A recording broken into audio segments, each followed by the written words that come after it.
Welcome to Vixen Vibes. You have just entered sacred space. My name is Teri, your intuitive guide into your wealthy season. All right, so I did a video maybe a week ago about it was titled You Better Know Who You Are in This Season. You better know who you are. And this morning I woke up really compelled to really share some of my journey. So I've been on my spiritual journey, I would say really all my life, but um really clearly 10 years. I've been on my spiritual journey 10 years. I came out of the Christian faith 10 years ago. And this is my second set of locks. My locks have always been spiritual. The first ones I started in 2016, grew them 5 years. The first 5 years of my awakening, I would say my awakening. And then I just started growing these like 2 years ago. So my locks are definitely something that I hold sacred because they really tell the growth. They really tell not only the physical growth of the hair, but the spiritual journey and the path. And so I was called this morning to kind of talk about my walk and a real pivotal turning point that really has gotten me to understand who I am as the royal priesthood of this realm. Um, in 2022, pretty much in the middle of COVID and at the beginning of the Ukraine war, I was in school. I was finishing up a master's degree in business at the University of California, Irvine, and the international business residential was being held in Israel. Okay, and so I was the only indigenous melanated person that went on that trip to Israel with my class, and it was an international business residential. We were there for I think maybe 7 days. I ended up staying 2 days by myself afterwards. Um, and this time, okay. So first of all, unlike many Christians and pretty much melanated people that go there, I did not go there on a church trip. I did not go there to see a lot of the religious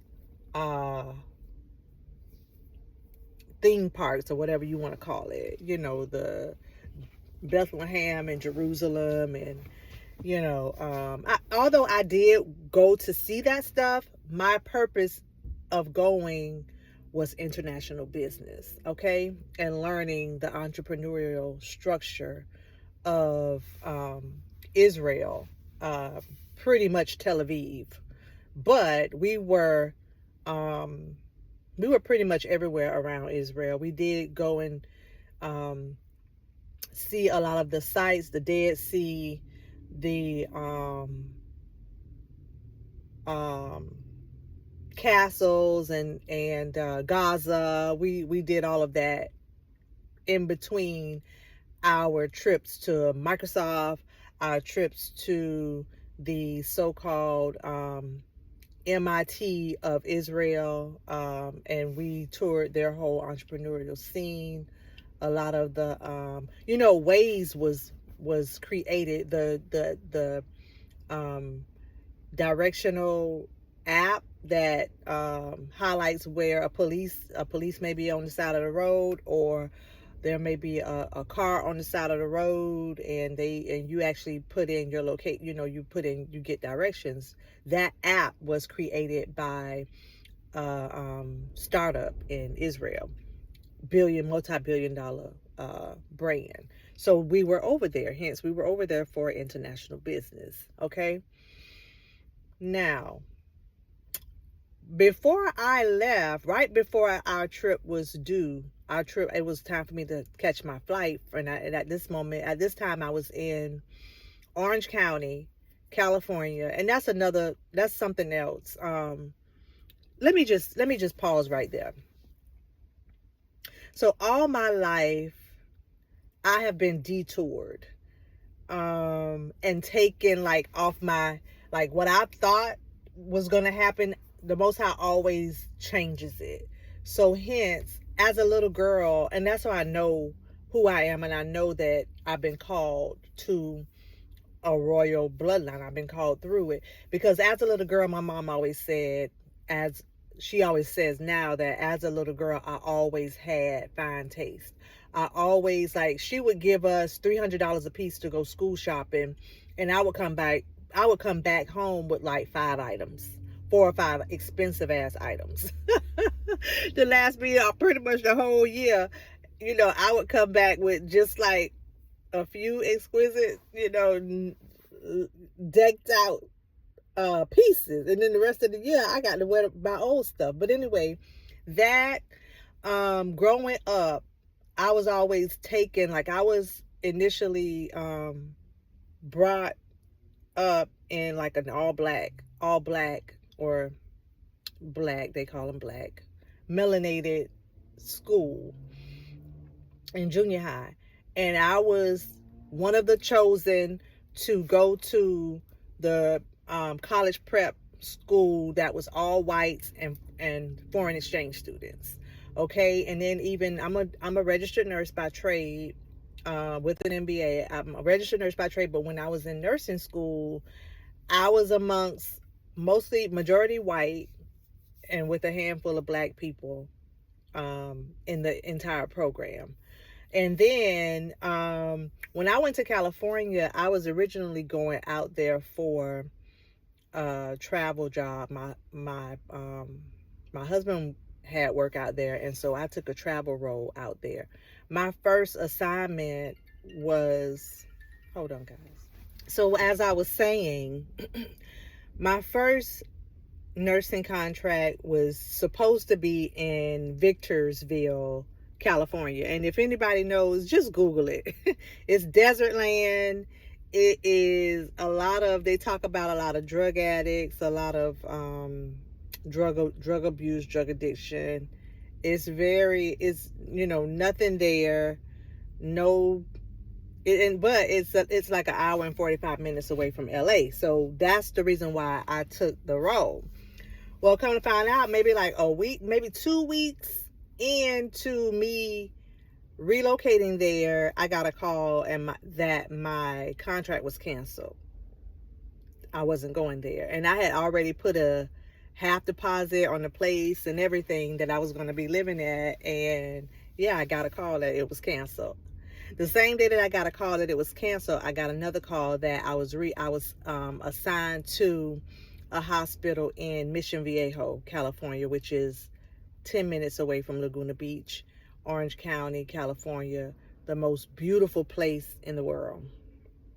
I would say, I haven't been to everywhere in the world, but this Orange County, specifically Laguna, Newport Beach, which is where Kobe Bryant and a lot of the Lakers play. Los Angeles Lakers live in Newport Beach. We even had dinner with Dennis Rodman one night. But that place, Dana Point, all the way down, even down to San Diego, is just the most pristine blue beaches that there is. And I was pulled and called to live 10 minutes away from the beach. So, and not only that, I lived in Palo Alto, California. I lived in Walnut Creek. I lived in a lot of different places. But the reason why I said that is to say that the Most High has always called me out of, called me out of darkness into His marvelous light. Meaning that everywhere I have been called to or drawn to, and Most High has miraculously pulled me to has always been royal atmospheres, pristine beaches, um, wealthy people. Like in Orange County, like you can drive and like every day you're going to see Rolls Royces, you're going to see Lamborghinis, you're going to see Bentleys, you're going to see all top of the, I mean, you know, $30 million homes right where you live. Like I've always been called to live in these types of places. I'm not bragging, I'm just saying that that's how I know.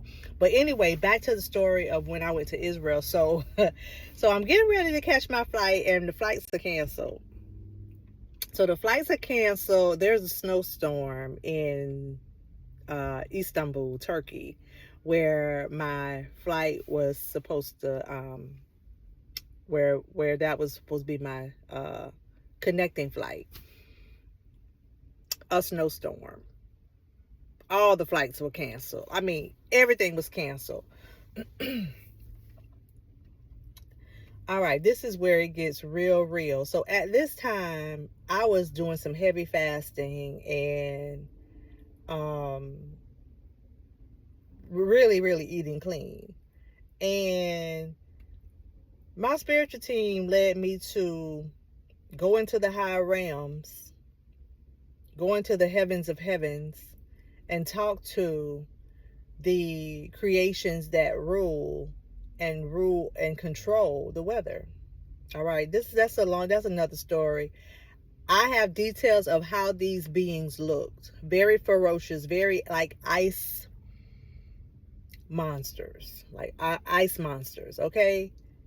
And I was able to petition them to hold the snowstorm. And when I did, my flight, I ended up being able to catch a flight, went to Istanbul, Turkey, yeah, Istanbul. And I ended up my flight was delayed from there to Israel, like 12-hour delay, but it wasn't canceled. So that's why, a delay is not a denial. A delay is not a denial. Okay.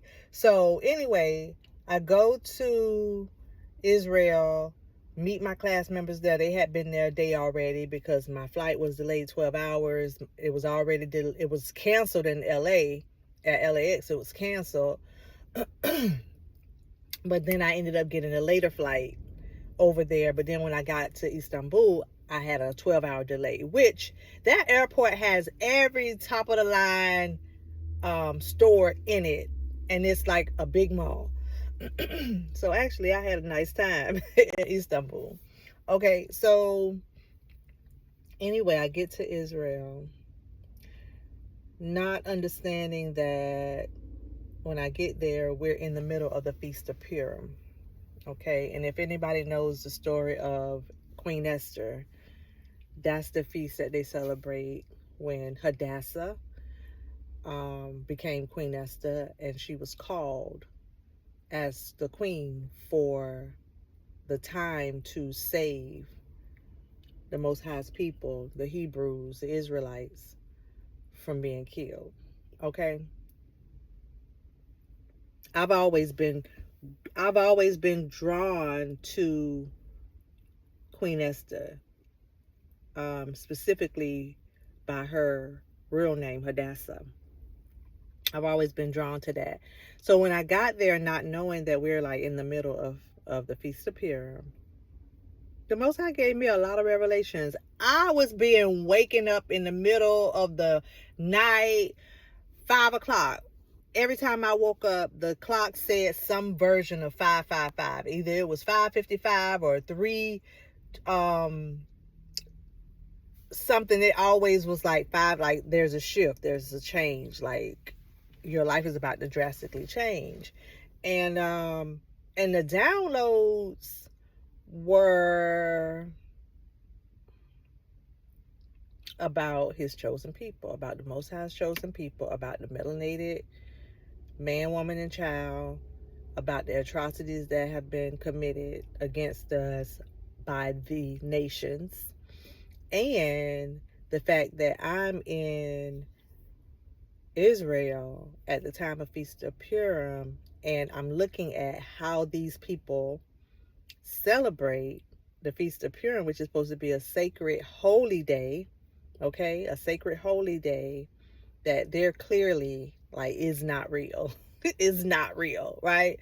Because they are celebrating this holy day as if it's Mardi Gras and Halloween mixed together. Mardi Gras, Halloween, Carnival, and just debauchery. Just debauchery. There were long lines standing, waiting to buy costumes of like women of the night, like dressing like women were dressing like women of the night with their wigs, their stockings, their negligees, and just like a bunch of the like Mardi Gras type beads, and they were just in the streets drinking, partying. It was like a Mardi Gras times Halloween times Carnival. Not even really Carnival, but yeah, kind of sort of Mardi Gras in New Orleans type deal times probably 10, right? Just straight debauchery. Okay, straight um making a mockery. Making a mockery. Just making a mockery out of this story that I resonated with, you know, on my journey, on my spiritual journey. Not so much as while I was a Christian, but on my spiritual journey after I left the church. It resonated with me because I understood who the people were. And even if it's not taken literal, which in a sense I feel like the story is a story, and it may not be exactly the time.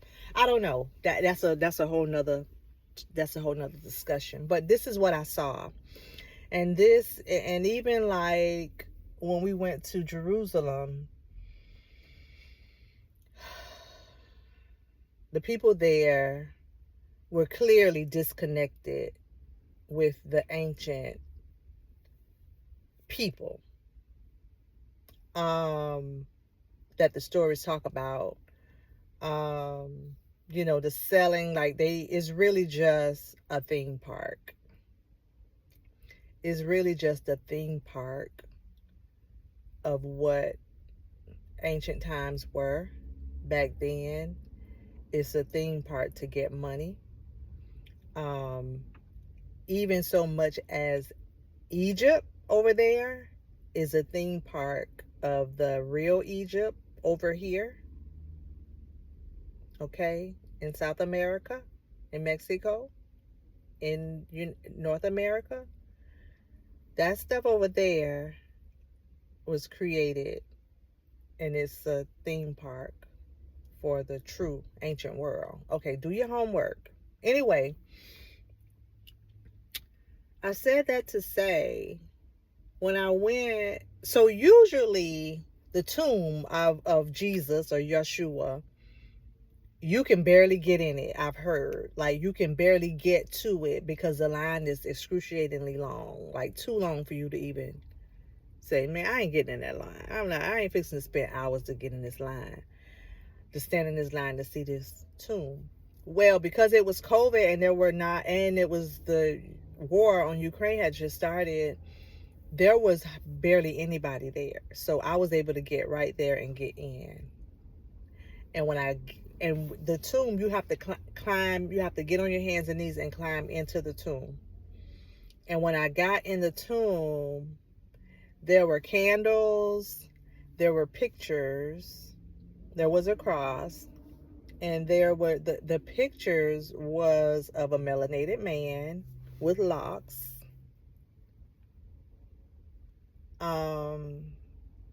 Yeah. understandably, you know what I'm saying? I knew that that's what it was. But in that very moment, in that cave, looking at this melanated man that had been crucified on this tree, on this cross, by the nations, because the very act of this being a place that you can pay to come and see told me very clearly, and that my ancestors kept waking me up, giving me giving me messages, that this was the headquarters of a national plot, a global plot against the melanated man, woman, and child, to keep them physically in the grave and spiritually buried, spiritually dead with religion and not knowing who they were. And the moment I came out of that tomb, remember now, I was the only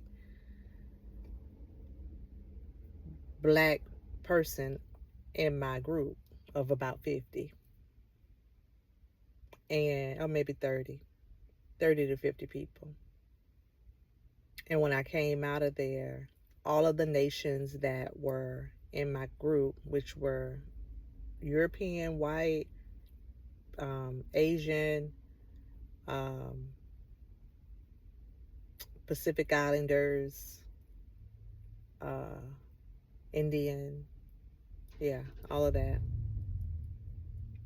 what they call Indian, were in my group. And before then, we were all getting along. After that, they couldn't even look at me. They couldn't even look in my face. They couldn't even, every time I looked at somebody or tried to go talk to somebody, they would walk away. They would turn their heads in shame. In shame. I don't know. I don't know why. I feel like I had a glow. That they knew I knew who I was. I wasn't coming there as the Christian. Okay, I wasn't coming there. I wasn't coming there as a Christian. They knew I don't think they. I'm pretty sure they knew that I was not a Christian at that time. They probably thought I was a Christian. I don't know shit. But anyway, that trip was the icing on the cake to show me who we are in this nation, and the atrocities that's been done against us to gain control, to gain our inheritance. And after that, I was forever changed. I knew what my purpose was. I knew, not knowing exactly how it was going to look, but I knew who we are and what our mission is, what my mission is, all of that.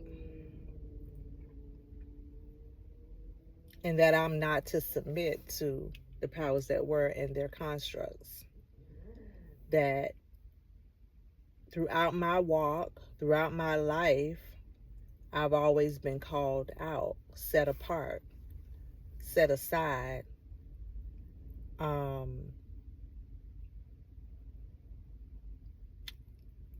Even side by side with certain people, I've always held a certain regalness. That a lot of people have been envious of family members, friends, so-called friends, bosses, you know. But anyway, this was just a story time. I don't know. I was compelled to tell you this story, and just like my recent discovery of like, okay, so I always was like, okay, well, how are the Most High chosen people in America, but this place over here is saying that we came from, that the Israelites and all of them were over there. Hence the switcheroo. Hence the switch. Hence the flip. The globe flip. Like, okay, nah, all of this was not, this was never, the America was never, it was discovered by Columbus, and this was just wild Indians that didn't have a culture. They didn't have a language. They were just roaming, and they needed to be killed off. And then we brought these Africans over here to work for us, and Israel is over there. They are the people, and Egypt over there is, and that the reason why I say that that's a theme part of here, and I heard it said that way, and it resonated with me, and that's why I'm repeating it, because the pyramids over there are nowhere compared to the actual pyramids in America and in Central and South America. They're massively way bigger than the pyramids in so-called Egypt over there. So yeah, the real Egypt is over here. The real Nile is over here. Okay, so that's all I have. I don't know what I'm going to title this, but it's just a little history and a little bit of my walk. And I'm still learning, I'm still growing, but a lot of the information that I have is it's just the Most High showing me different things and me putting the pieces together based on the knowledge and revelation that I get downloaded. And yeah, I have really never told that story online. As I was going through it though, I was like, because people were calling me like, how's Israel? How's it going? Did you see this? And did you see that? I'm like, yeah, I saw all of that, but I'm up all night because the ancestors are talking to me constantly. Like, I can't even get no sleep. They waking me up out my sleep, wanting to talk. They want to download. They and it's like, what do you want now? Show me clearly. What? Tell me. I'm ready. I'm willing to hear it. I'm willing to be a vessel. And that's what the spiritual realm needs from us right now. Just a willingness to be a vessel, and a willingness to sit on your throne and rule and reign righteously and get the guidance and clarity from the Most High as you go. That's all. It's not going to be given to you blatantly right out. This is what you need to do. It's going to be like, go here. Okay, now do that. Okay, now, nope, that doesn't align. Yes, that person does align. No, wait a minute, not yet. Slow down, calm down, gain the lesson, gain the wisdom, know the knowledge, read this book, listen to this person. Okay, now, based on that information, do this, do that. Okay, so it's chess, not checkers. It's chess, not checkers. All right. Well, that's all I have, family. I hope y'all enjoyed our story time. I hope y'all enjoyed our story time. I hope it helped you. I hope that it encourages and inspires you to just say yes. Just say yes to your divine right. Say yes to your heritage. Just say yes, even if it all doesn't make sense. I'm hearing it. I'm telling you, it all falls down. Okay. Even if it does not make total sense, Just trust that the Most High will give you the clarity if you keep on walking, if you keep on going, if you keep on trusting, if you keep on opening your mind, opening your heart, and being a willing vessel, and just stand on your throne. Stay seated on your throne. Don't let nobody take you off your throne. Don't let nobody take your crown. Don't let nobody tell you who you are. Don't let nobody tell you what you ain't. Don't let nobody say, okay, well, if I'm not, then prove it. Don't worry, I'll wait. All right, y'all. Thank y'all for tuning in to Vixen Vibes. Remember, you are the vibe, and your vibe creates worlds. Until next time, peace.